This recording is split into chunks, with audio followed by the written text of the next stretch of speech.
Test, test, test, test. That's so annoying. Is it working now? It was showing that it was working.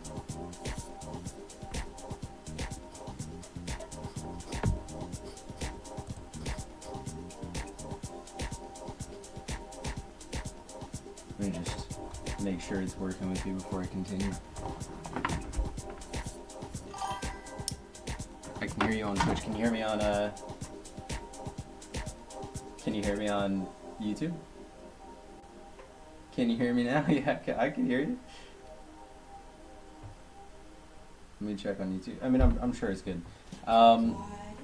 So yeah, I am going to be going over the Chaos Demon detachment rules today. It's pretty cool because Chaos Demons is my main army, so I've been waiting all December for this. What's really neat is they put out 4 detachments in one day, which is pretty much guaranteeing that demons are here to stay. I remember when the rules were first coming out, and everybody was, you know, oh my gosh, 10th is here, you know, what is the future of demons? And the pretty much big consensus was, oh, they're getting rolled into Chaos Space Marines. But with this release, we have 5 detachments now, which I think is probably a pretty good sign that demons aren't going anywhere. It's pretty much a codex that we have now without actually getting a codex. So I think they're probably, this is their way of saying you're not going to get a codex, but you have enough detachments that you got a codex pretty much anyways. So to answer your question, Hawk, yeah, it focuses on each god. You have Slanesh, you have Nurgle, you have Khorne, and finally you have... hear more of that than your voice. Alright, hold on 1 second. Dude, and you know, the annoying thing is I have this music all the way down.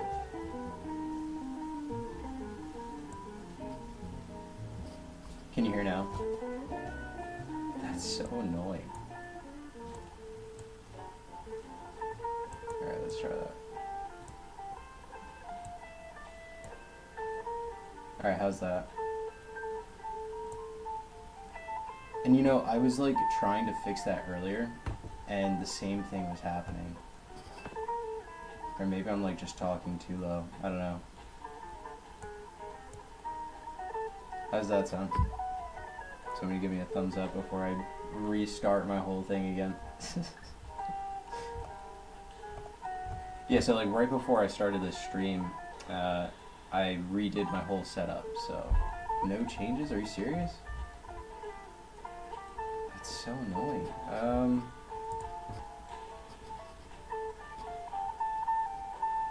And on YouTube it works. Streamlabs music. I literally had the Streamlabs music widget on 0. So you know what? Alright, I'll just do this. I'll fix it right now. Alright, that's weird. So I just deleted the music and it's still playing. That's so funny. What is happening, dude? I don't even know how to fix that. So it's not that widget. No, but that's literally the widget. I don't have another... I mean, I could delete this one. But it's still playing. Testing YouTube. This is so funny, dude. Oh my gosh. Alright. Desktop audio. Music video. it's like hilarious. It's like a meme at this point. Sound alerts. So you can literally see all of my audio right here, and it's just continuing to play music. Alright, well I have an idea actually. Hold on. I'll re-put... Where is the Streamlife music? And then if I press pause in here, boom, there we go. We got there. Alright, we're just gonna go without music. Alright. Oh, for a second I thought I heard music again. Alright, so without further ado, we're gonna restart all of that again. while we're already, 10 minutes into the stream. um, Hoping your understanding of the Chaos Demons is slightly superior to your volume control. No, yeah, I've been playing Chaos Demons for 10 years, so I've a pretty good feeling that I'll cover this part at least pretty decently. So yeah, to go over what I've already gone over 3 times. I am a main Chaos Demon player. I've been playing for a really long time.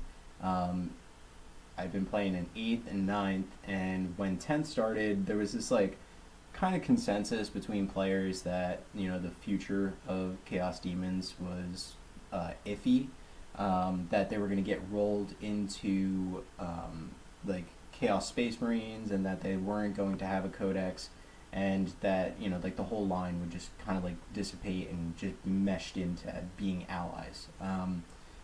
With the new detachments that just came out, 4 new detachments, that makes 5 detachments for Chaos Demons. So I take this kind of as a sign that we're not really going anywhere. We're going to stay our own army, and probably just remain as allies for those Chaos Space Marines, but we're not getting put into those. So before I go over all of the 4 Chaos Gods demon detachments, the main rule for the Chaos Demons is the Shadow of Chaos.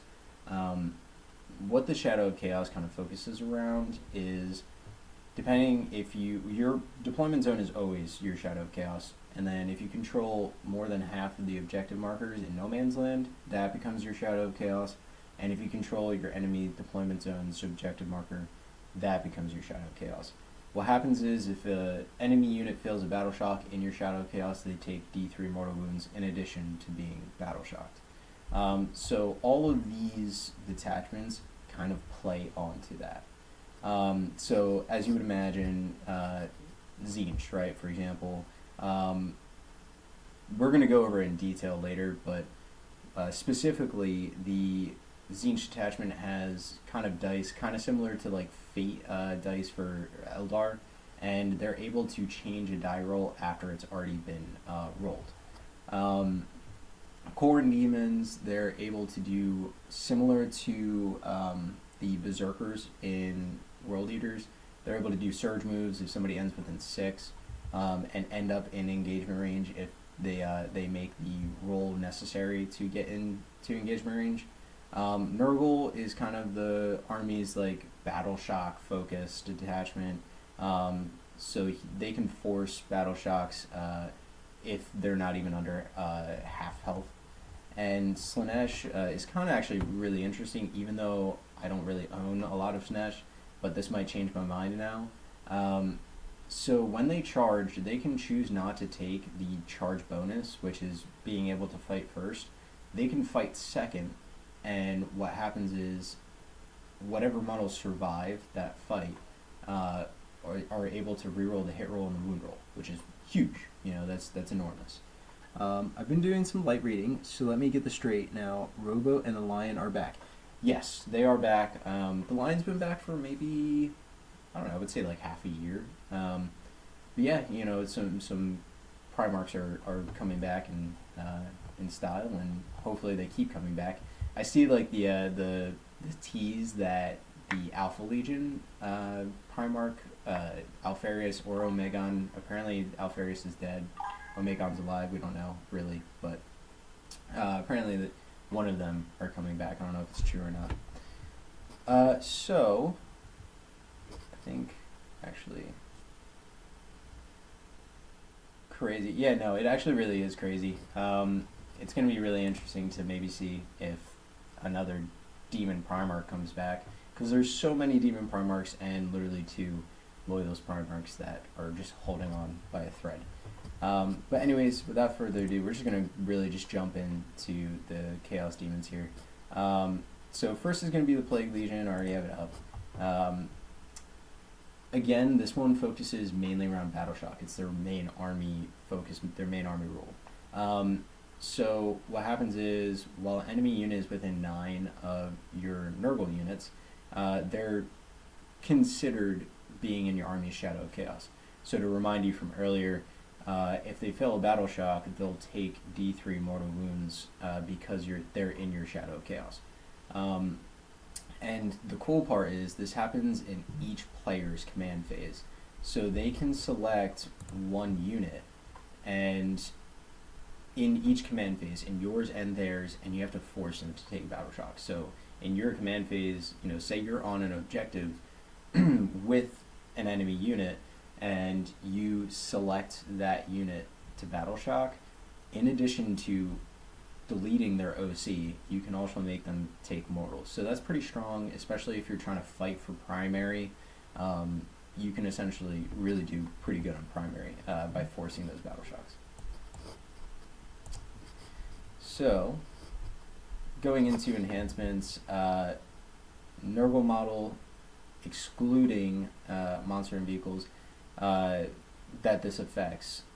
Anytime that they fail a battle shock within 6 inches of the bearer, they just delete one model.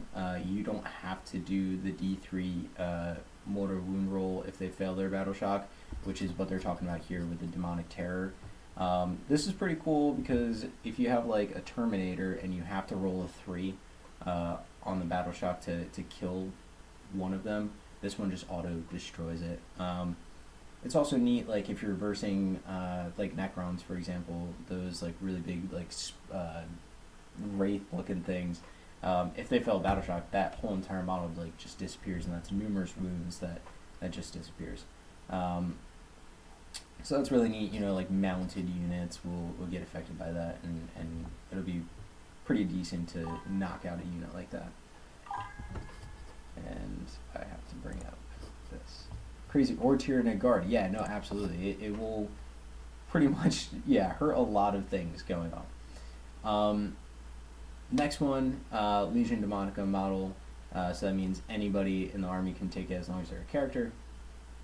In your shooting phase, you can select one enemy unit within 6, and they must take a battle shock test. Again, pretty much what the whole army is focusing on. And you roll a d6. On a 3-up, they suffer d3 mortal wounds, and it essentially also cancels out the demonic terror roll, again, if they fail battle shock, because you're already doing mortal wounds. So pretty much a cool thing that's been a theme going on is you bypass your regular army rule, but you have mortal wounds outlet that you can do. This one is huge. So if anybody here is familiar with Be'lakor, units within 6 of him are not able to be targeted outside of 18.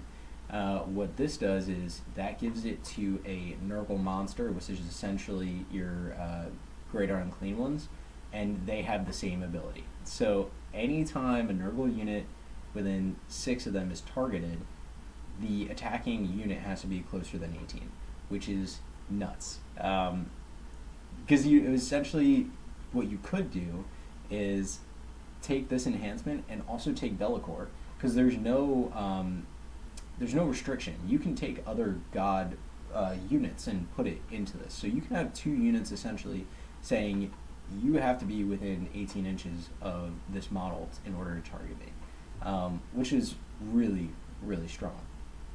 You're essentially forcing the enemy unit to come up closer to you. And I hear the chat going off. Oh wait, they get the monster keyword. Jeez. Yeah, no, yeah. It's really strong. But that's also why it's 35 points. And finally, last but not least, the Nurgle monster unit can get this enhancement while a friendly Nurgle unit is within 6 of the bearer, improve AP characteristics of that weapon by 1. This can kind of pretty much help specifically Nurgle. They have a lot of like low AP weapons, like for example your your Plague Bearers. They're strength 4, minus 2 AP, or minus 1 AP, but this would make it minus 2 AP. And being that they have lethal, you can kind of throw that on there, and then a lot of minus 2 AP, attacking something higher than their strength might actually do some damage. But so let's go into the stratagems. This one, Seeping Virulence, is a fight phase stratagem. Essentially, like I already said, pretty much a lot of the Nurgle weapons have lethal hits. So this one will just improve it to a 5 to get a lethal hit. Pretty good, again, like I was talking about with Plague Bearers, because now all of a sudden you don't have to worry about that strength 4, it's just going to do some lethals. And then if you have that enhancement, now all of a sudden you have a bunch of lethal attacks with -2, and then say you have Rodigus nearby, then that just bumps up their damage, and you're really going to have a good chance at swinging up. So for this one, in your shooting phase or your fight phase, you can add 1 to the hit roll for that unit, and when you are done attacking, that enemy unit can take a battle shock. Again, focusing in on that battle shock army rule focus that the Nurgle theme seems to have, and that also focuses in on the forcing mortal wounds, because now if they fail in your Shadow Chaos, they would have to take a battle shock. So that's really good. This one seems really awesome. So in your command phase, the unit has to be on the board, and you can return 1 destroyed model from your unit. So let's say you have plague drones in your army, and that whole entire model got killed. You can just bring it back. Or if you have Beasts of Nurgle that regen if you don't kill them in a certain phase, you can just bring that back. Or if it's battle line unit, you can bring back D3 destroyed models, which would be really neat. Like, so let's say if you're in continuous combat or something, pretty much for any unit in the army, because now like Nurgle is already so hard to kill, and now you're just bringing it back. It's really good. And last but not least, also for the stratagem, it can be used on a monster unit, which could be a GUO, and you can bring back D3 +1 lost wounds. Where this could really shine is, let's say you use the stratagem and you're still under half health, and then you pass battle shock. You can heal, let's just use an example on a GUO, and you were down to 1 wound, D3 +1 wounds. So let's say you got 3 back from the stratagem, now you're at 4, then you do a battle shock and you pass, and then you regain D3 wounds. All of a sudden you're like at 7 health. It's really good, it's really neat. So I think it's very like Nurgle-esque, like the wave of just Nurgle demons, and you just can't kill them. This one, pretty much, it seems to be like in a lot of the Grobness detachments lately. It's very common, I guess. Being able to move through terrain features, any unit can do it.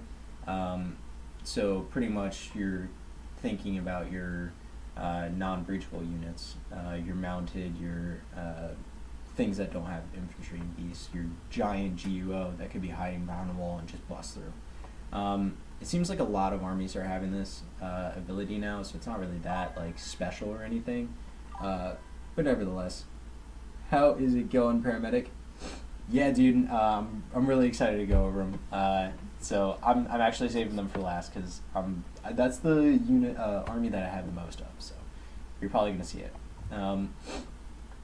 Going into one of the last stratagems, Merc Shadows for the Nurgle units. It's going to be in the movement phase, and each time that unit makes a normal move, you can just add 5 to the movement characteristics. So let's say like you have Plague Bearers on the back objective in your home. They move 5, and then let's say you add this, and then you want to advance them. So let's say, if you get lucky, you roll 6 on the advance. Next thing you know, your 5-inch Plague Bearers are now moving 16, which is nuts. So, I mean, you can obviously see that could be pretty strong and can get them into the fight, especially if it's the last turn.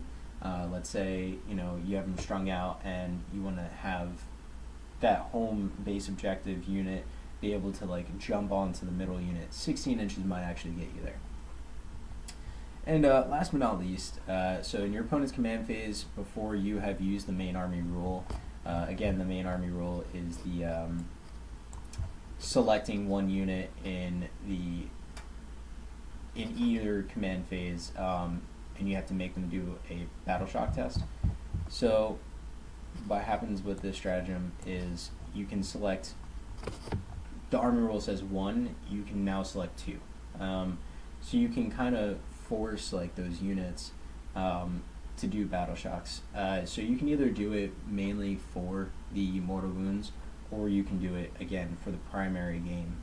So let's say you have 2 units in range on objectives, and you also have like 1 mini on there. If you can just delete their OC, then you can win on the primary and deny them points.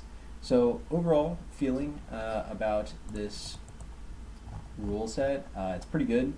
I can see it winning some stuff if you play like super heavily into Nurgle, which is obviously probably the best thing to do, considering like the rule set and everything. And that's probably going to be the main theme for all of the gods, that you want to focus on those units specifically in order to get the maximum benefit of that. So we are now going to go into the Blood Legion. This one focuses around you guys are blowing my thing up. Evening, gents. How's it going, Chapter Master? How are you doing? We're focusing on some Khorne demons here. This is the second detachment that we're going to be going over. We have 2 more after this. Yeah, Chapter Master, we're going over the new Chaos detachment rules. So this one, long story short, pretty much just focuses on what the Khorne Berserkers do. They get a surge move. So what happens is anytime an enemy unit ends within 6 inches of one of your Khorne units, they get to make a surge move. So let's say a unit ends within 6, you get to roll a d6 and you move that many inches. If you happen to end up in engagement range, you have effectively charged that unit. Now you shut down their shooting. Really strong.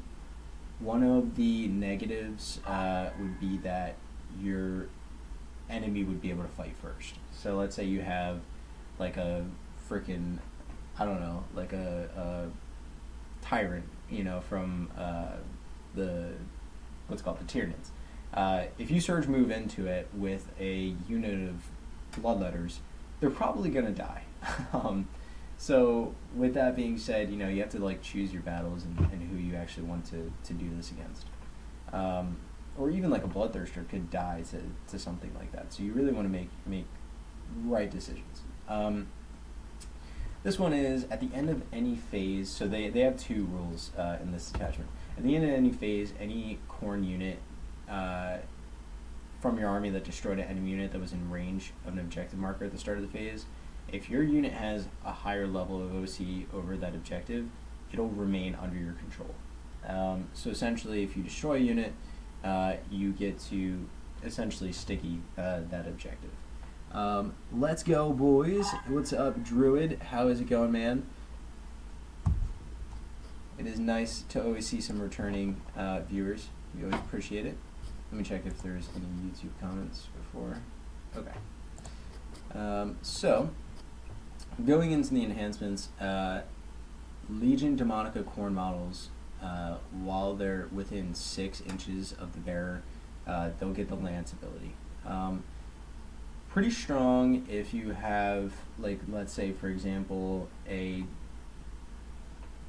Bloodthirster nearby, and you give this to them, and then all of a sudden you have, like, a unit of, I don't know, you can do Bloodletters, you can do Blood Crushers, and all of a sudden you give them the Lance ability +1 to wound. They can probably punch up pretty well. So that's not bad. Do I think it's worth 35 points? Probably not.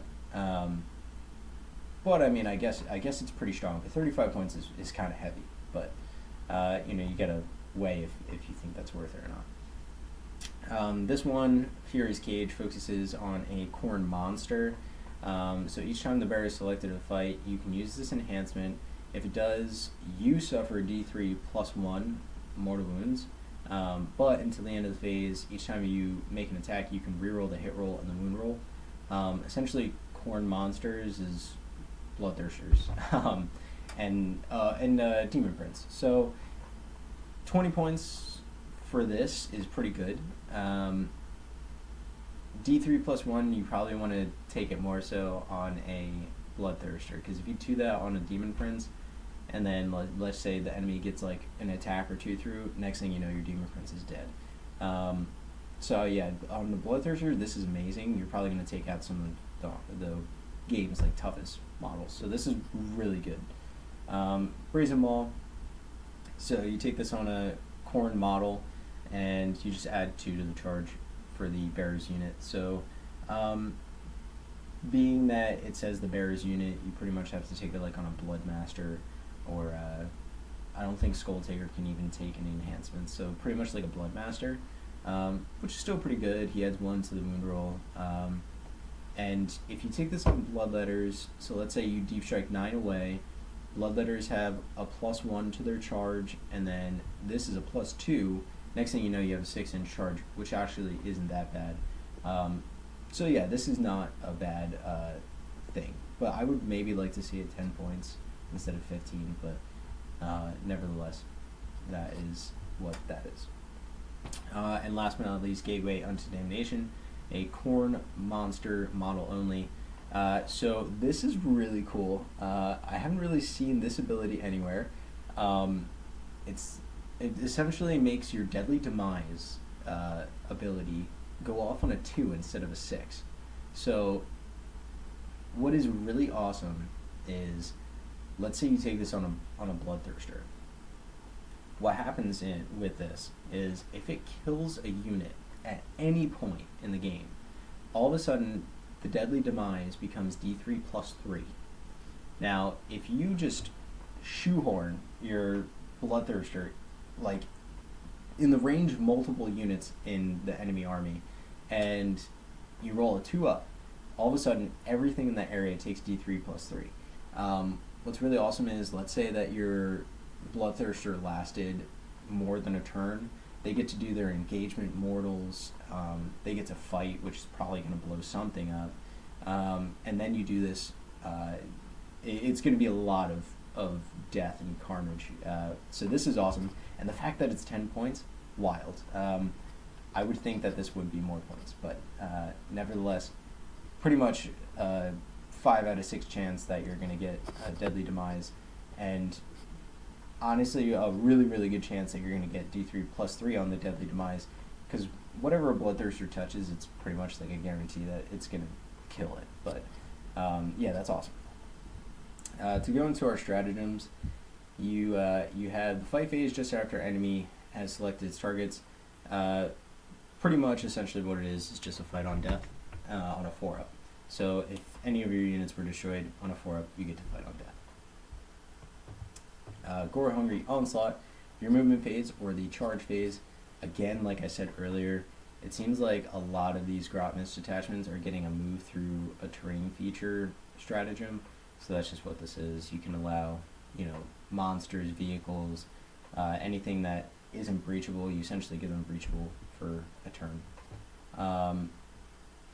This one, in your shooting phase, so a Khorne infantry unit or Khorne mounted unit, as long as they didn't fall back that turn, and they're not within engagement range, essentially it gives them a grenades ability. Being that they don't have grenades, essentially is allowing them to do it. Within 8 inches, and on a 4-up, they suffer mortal wound.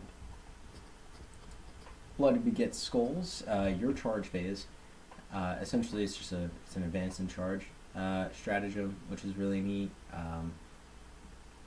Could really do well for Bloodthirsters, pretty much anything in your army that you want to guarantee a charge. One of the last ones, Fool's Flight. Your opponent's movement phase just after they have fallen back. Let's say they fell back and they ended up within 6 inches of an enemy unit, or one of your units. You can immediately make a charge. So let's say it's like Space Marines and they spend a stratagem because they want to fall back and shoot. So they end within 6 of a Bloodthirster nearby or Blood Crushers. Then all of a sudden you spend the stratagem, you charge them, and now they spent that stratagem, they can't use it anymore, and they're locked in combat again, which is really awesome. Again, one of the only negatives is that you don't get a charge bonus, so they will fight first. So again, if you have something like Bloodletters, pretty good chance that they might die. But nevertheless, our last stratagem, Sheath in Brass.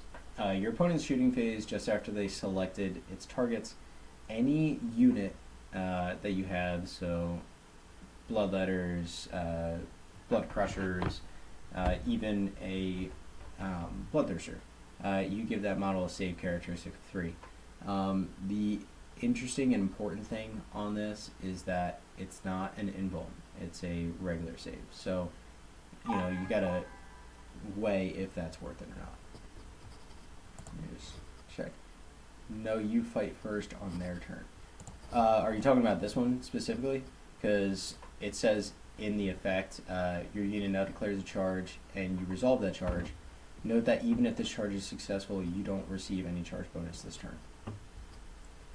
So essentially it acts like a existing combat. So it says specifically in the stratagem that you wouldn't be able to fight first. Unless there's other ongoing fights, then you can choose it, but yeah. Oh, I'm going to save this one for last because it's really cool. So we'll go into Slaanesh. This one's pretty neat. And it's low-key, like, really strong. I'm not going to lie to you. I just don't have a lot of Slaanesh units. This is probably going to change my mind on it. So all Slaanesh units that declare a charge, you're able to fall back and charge, is what the army rule is. So this whole entire army is all about melee, and you're fighting, and then they think, your opponent thinks you're locked up in combat, and then you fall back, charge, and then you get a charge bonus, which is really cool. But to counter that, goes into their next part of the rule, is maybe you don't want a charge bonus. Because each time that you end a charge move, you can select to perform a seductive gambit, which essentially what that means is you can elect not to take a charge bonus. So you can elect not to fight first, but any unit that survives in that unit can reroll the hit roll and the wound roll. So let's say I charge a unit with some demonettes and I select to take a gambit. That unit that I charge gets to fight first because it's not my turn, so the defender gets to fight first. And then anything that survived gets to reroll the hit roll and the wound roll. Really extremely strong when you're considering things like Shalaxi or a Keeper. Because if you take that on them, next thing you know, you have Shalaxi or a Keeper with 5-up Feel No Pain. They don't care if you attack them. You do all your attacks into them, and then next thing you know, that Keeper's rerolling everything against that unit, which is stupid strong. So I'm really excited to see that. And then I'm going to check some comments. Yeah, but normally you fight first on their turn. For example, since you are the defender, you are locked in combat. So no, I'm talking about if you're thinking about the corn one. So let's just go back to that real quick.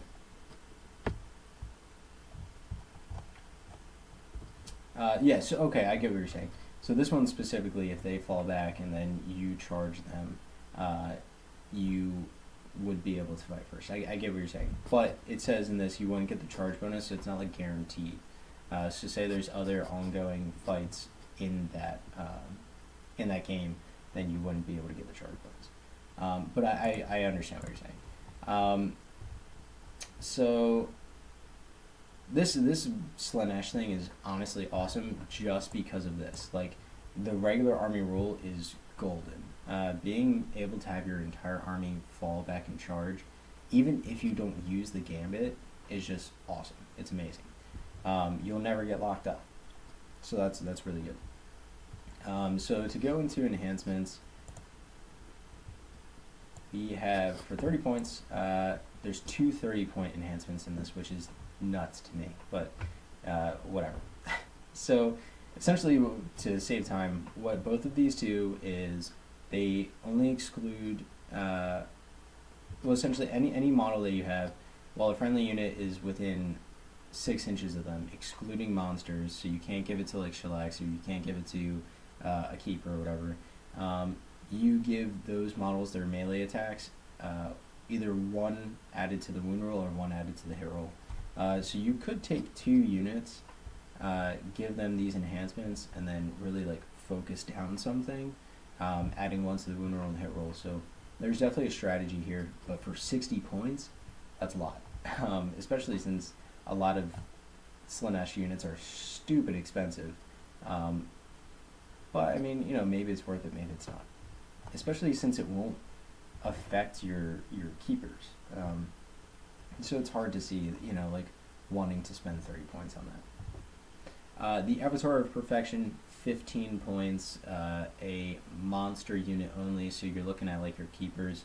At the start of each phase, if there's no friendly units within 6, you can reroll the advance rolls and you can reroll the charge rolls. In addition, you can ignore any and all modifiers to move, advance, or charge rolls. So let's say it was targeted by a, I know that like basilisks can do it. They like suppress you, like minusing 2 to your movement or charge.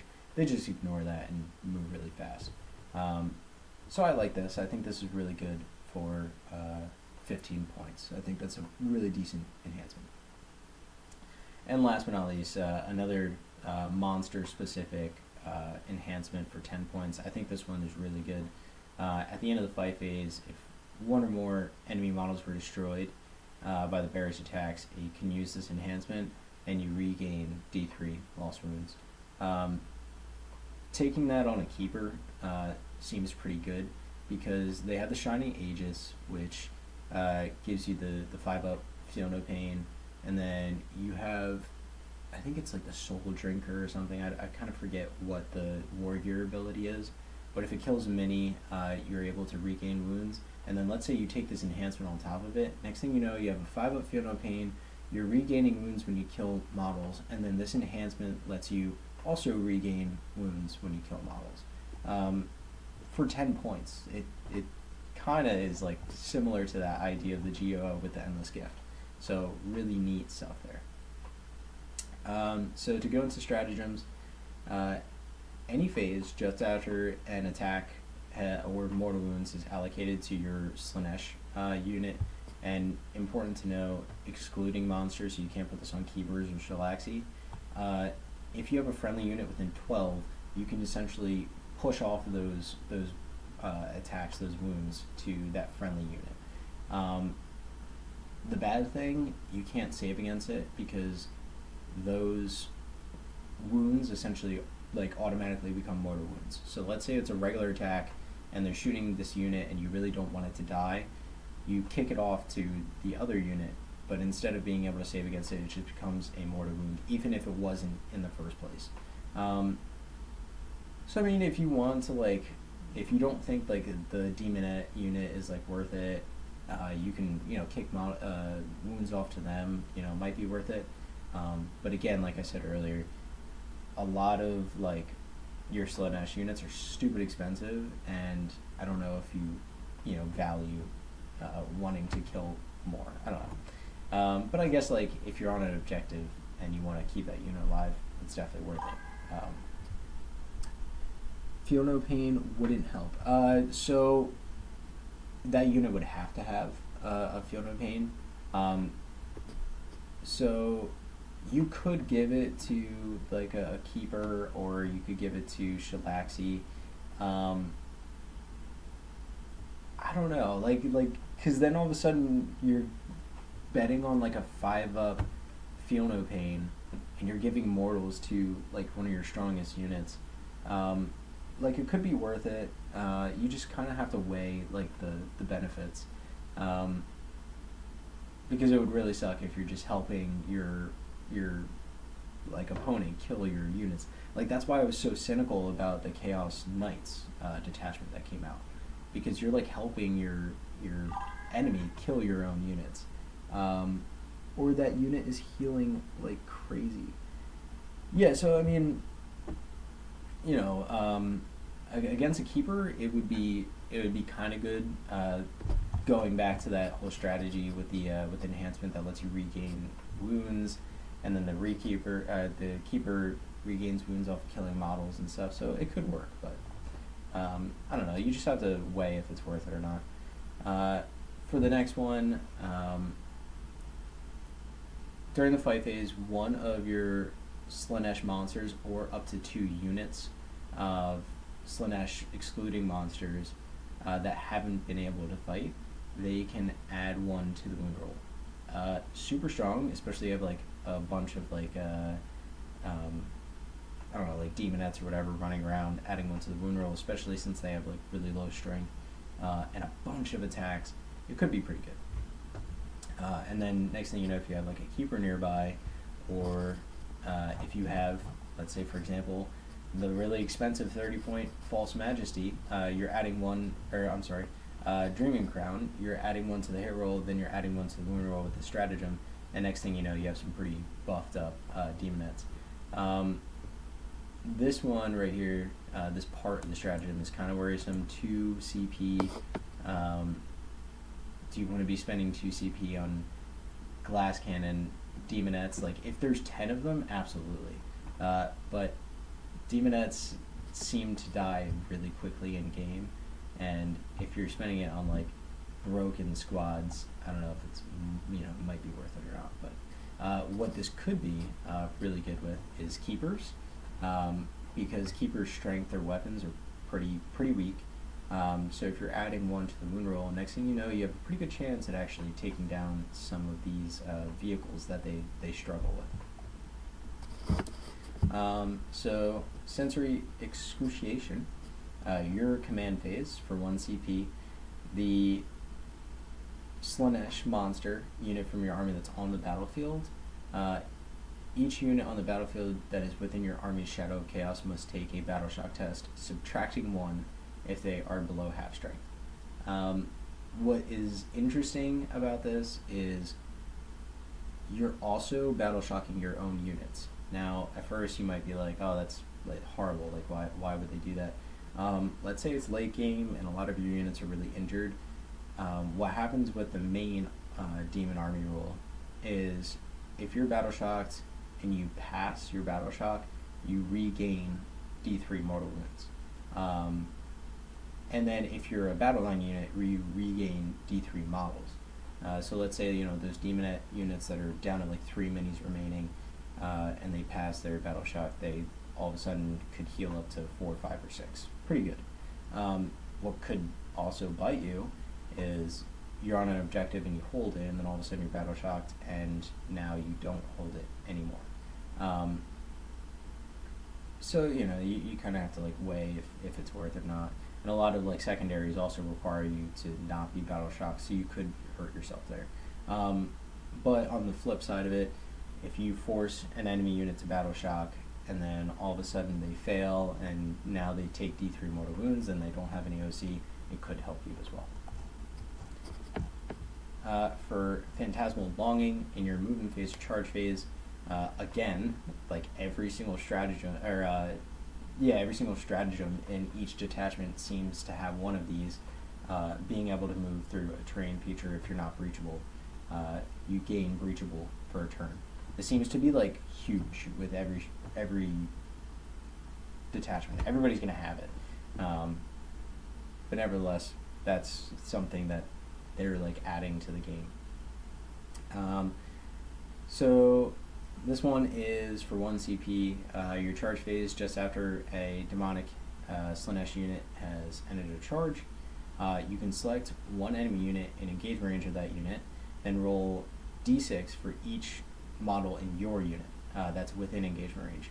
And essentially, you get to do mortals. So it's like that Death Guard tank shock infantry stratagem. So let's say you managed to get a charge off with demonettes and you got 6 of them in engagement range of an enemy unit. So you roll 6 dice, and on a 4-up, they do a mortal. Also, additionally, there's another clause in this, or 6d6 instead if your unit is a monster unit. So a keeper can charge into something and do 6d6 chance for a mortal wound on a 4-up, which is pretty good. You can, you know, take a keeper and run it into a tank, do mortals, and then, because they don't have access to tank shock, and then you can add one to the wound roll, and try and punch up and kill this tank with something that normally you probably wouldn't be able to. And last, overall in the excess, so your opponent's shooting phase just after an enemy unit has selected its targets, they have to take a battle shock. If they pass, they get -1 to the hit roll. If they fail, in addition to being battle shocked, they also have to select a new target. Really strong, really cool, because if they fail, there's also like an additional bad thing that happens. They fail, they're battle shocked, they can't target that unit anymore, and they take D3 mortal wounds if they're in your Shadow of Chaos. So a lot of things happening there, and it could be pretty good. If they pass, it's also negative for them. It's just a -1 to the hit roll. But nevertheless, this is a really good stratagem right here.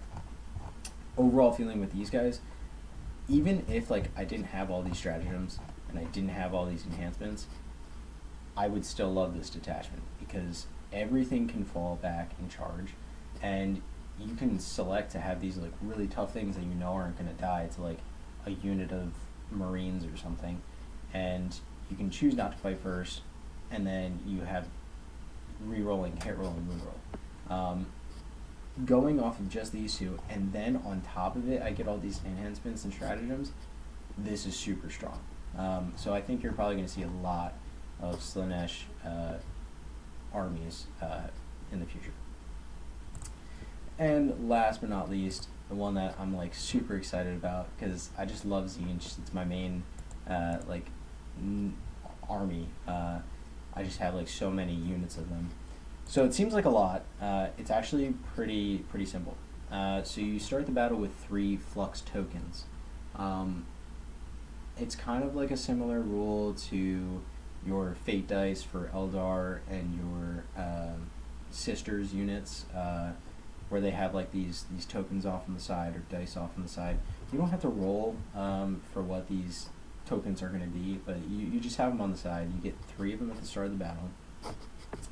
And after you rolled already, you can re-roll an advance roll, hit roll, wound roll, damage roll, saving throw, or hazardous test made for your army.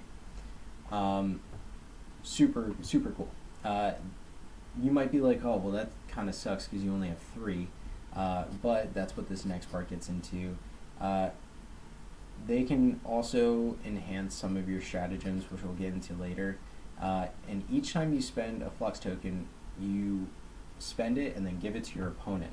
So what does your opponent do with it? Your opponent, if they have a flux token, can also do the same thing. They can reroll an advance roll, hit roll, wound roll, saving throw. It sounds like bad that you're helping them like be able to reroll, but the fact is, after they use it, you get it back. So that's how you kind of get them back.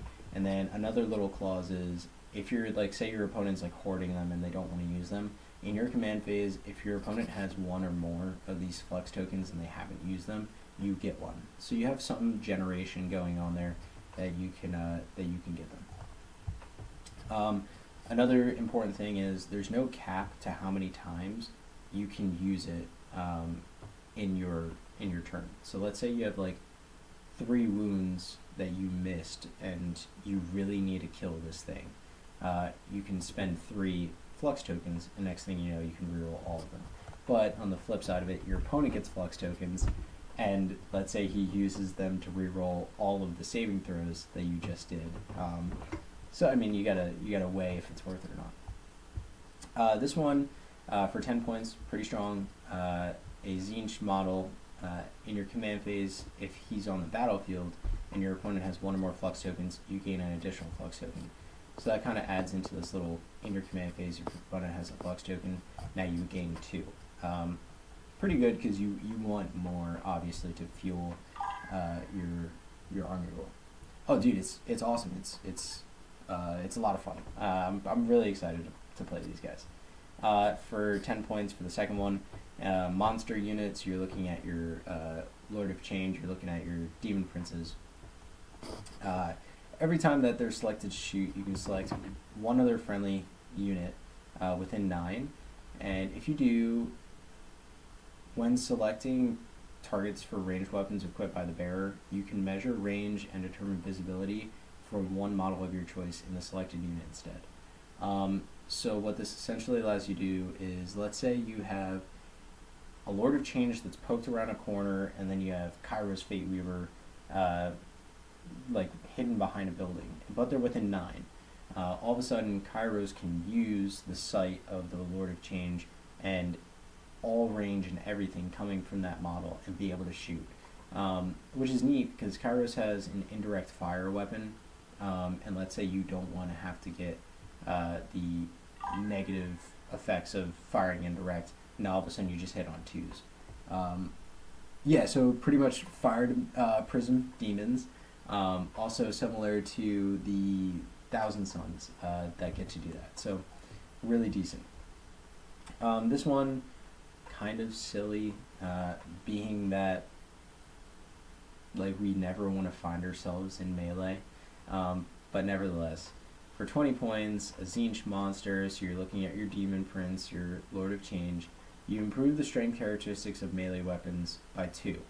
You improve the attacks and armor penetration of melee weapons by 1, and each time you make a melee attack, you add 1 to the hit roll. You never want to find yourself in melee as Tzeentch. Could this definitely make a Lord of Change stronger? Yes. But again, then you're not shooting, and well, you're shooting, but you're at -1. I don't think it's worth it, but maybe there's some value here. Not really sure. Tzeentch, yes sir, yes. Yeah, I'm loving this so far. And last but not least, 30 points, Improbable Shield. For a Tzeentch unit gets to take this, so a model, so you can give it to like a change caster, you can give it to pretty much any unit if it's not like an epic character. And while a friendly Tzeentch unit is within 6 of the bearer, they get to get the Feel No Pain 4-up ability only against psychic and mortal wounds. When I first read this, I was like, oh my gosh, they just get Feel No Pain 4-up against everything, and I thought it was super strong, and it was like foaming at the mouth, and then I realized my mistake, and it's just against psychic attacks and mortal wounds. Still pretty good for 30 points. I don't think so, but I guess like if you know the armies that you're going to be versing beforehand, then like the value is there. But if you're going to like a big tournament and you don't know what you're going to be versing, spending 30 points on a chance that you're going to get a 4-up Feel No Pain against psychic attacks and mortals doesn't really feel comfortable. But again, you know, that's up for you to decide. So Impossible Eclipse, 1 CP. This is any phase. One or more demonic Tzeentch monsters from your army that's on the battlefield.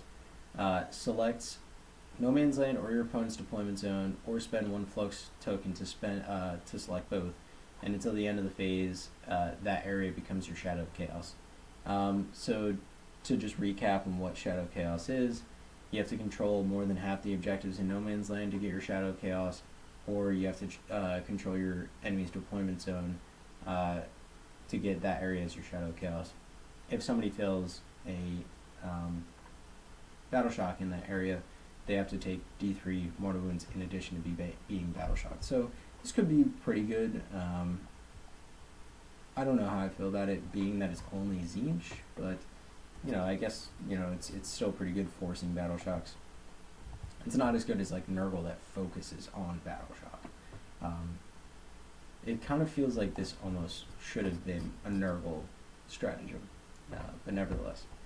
So your shooting phase or the fight phase, after one Tzeentch unit has not been selected to shoot or fight, you add 2 strength to their weapons, and you can spend 1 flux token to add 3 to the strength, and also an additional AP. This is pretty good. especially like how it's named Pyrogenesis, because I think they kind of understand that you're going to be putting this on flamers, because all of a sudden now you're getting strength 7 flamers with AP 2, and then let's say you have the Lord of Change nearby, and all of a sudden it's strength 8 flamers with AP 2, and let's say you just like overwatched a unit. Next thing you know, you're wounding on 2s, you have all of these dice, it's AP 2, no cover. This is pretty strong. Flickering Reality. So in your fight phase, just after an enemy unit has selected its attacks, one Zinch unit that was selected as the target, roll 1d6 and you can spend a flux token to reroll the result. And each time an attack targets your unit, an unmodified hit roll of that result, the attack sequence ends, even if the original hit roll would have been a critical hit. So when first reading this was kind of confusing, but I'll walk you through it. You spend a stratagem and you just roll a die. And let's say, luckily, that the die roll was a 6. So now the enemy rolls their hit roll. Any 6 that's in that hit roll is just blanked. It doesn't work anymore. And then it just ends. So let's say it was like, it could have been a critical hit, it could have been a sustained, now it's just nothing. What's cool about this is, let's say you roll that die and it's a 1, which is always a fail.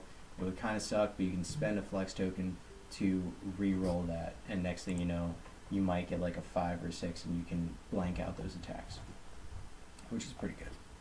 I would say this is a pretty strong stratagem. Are you going to use it a lot? Maybe not, but yeah, nevertheless, it is pretty neat. Again, like every single Grotman's detachment, there is a moving phase or charge phase detachment or stratagem that lets you walk through a terrain feature. That means every single detachment that we've gotten so far has this feature.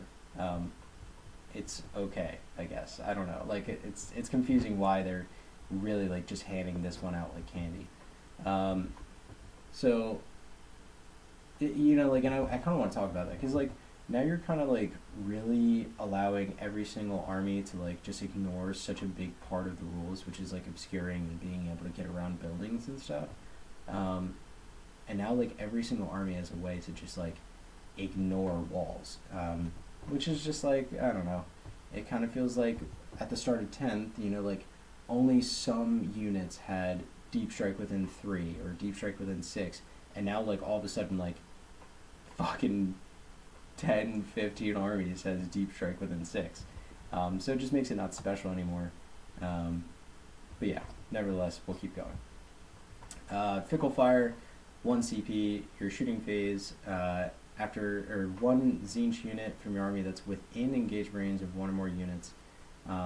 Until the end of the phase, enemy units are not considered to be in engagement range for the purpose of selecting targets and resolving attacks with range weapons. Until the end of your phase, each time an enemy model is destroyed while it's in engagement range, you roll, or engagement range your unit, you roll a d6. On a 5-up, your unit suffers 1 mortar wound after the attack is finished. So essentially what it lets you do is like have the pistols ability. Could be pretty strong with, let's say, like your opponent tied you in combat with a couple, like, I don't know, intercessors, and you have a 6-man flamer squad, and now you're just tied up. They don't really have the punching power to kill you, but now you're able to just flame the crap out of them, and, you know, on a 5-up you might take a mortar wound. Pretty good. And last one, at the end of your opponent's fight phase, essentially what it is the original Demon's ability of being able to pick up at the end of your opponent's turn. The only difference is the original ability in the original detachment, it lets you pick up 2 if they're in the Shadow of Chaos. This one lets you pick up 1, and then if you spend a flux token, then you can pick up 2. Overall, I love this feeling. I wish maybe you had the ability to get more flux tokens, only getting 3 and then like maybe getting some more if your opponent is holding on to them. Kind of feels a little weird. I also wish they had like focused on pinks and like blues a little bit, or maybe like flamers. But nevertheless, I think it's pretty strong. I think it's pretty cool. So to go back to all of the demons in general, if I had to like rank like which ones I think are going to be stars and pop out, definitely Slanesh is outstanding. I think you should be afraid of Slanesh. I think Slanesh is going to be really good. It's going to be hitting like every single demon player. They're probably going to be playing this. After that, I think Nurgle is pretty strong. Focusing on all that battle shock and being able to just do mortals like everywhere seems pretty good. But going off of the rank, I would go Slanesh, probably Khorne, because they're gonna have like these surge moves and be able to just get in and like mosh pit the enemy. Kind of like probably similar to orc style like tactics. Then it's like a throw up between Tzeentch and Nurgle. I want to lean towards probably Tzeentch, being able that you're just kind of like able to like reroll stuff. But I think maybe my bias is getting in the way. The not able to shoot within 18 given to like 2 units, like you can give it to a GO and then have Be'lakor. Next thing you know, your army's like untargetable and they have to get really close. So because of that, I'm going to put Nurgle over Tzeentch and finally Tzeentch. I really wish they gave Tzeentch just a little bit more push. But never, yeah, I mean, we don't really know until they get on the board what it's going to be. But nevertheless, that is my review on the demons. Again, I was thinking about doing shorts like I normally do for these guys, but I did a whole video on it instead because there's so much included in this 4 detachments that like I just didn't think I could do it justice doing a minute and 30-second video. So I hope you guys enjoyed it. I'm really excited for these detachments.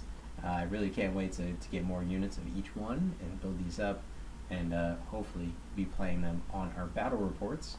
If you guys don't follow us already on Twitch, we would please kindly ask you to do so. We're going to be putting out some more content. And then if you don't subscribe to us on YouTube, that is where we have been starting to do some battle reports. We've done 2 already. One of them is pretty successful. You know, pretty proud of ourselves. We keep improving each week, and hopefully we can bring some pretty good content to YouTube. But again, thank you guys for watching. We always appreciate it, and hope to see you again in the future.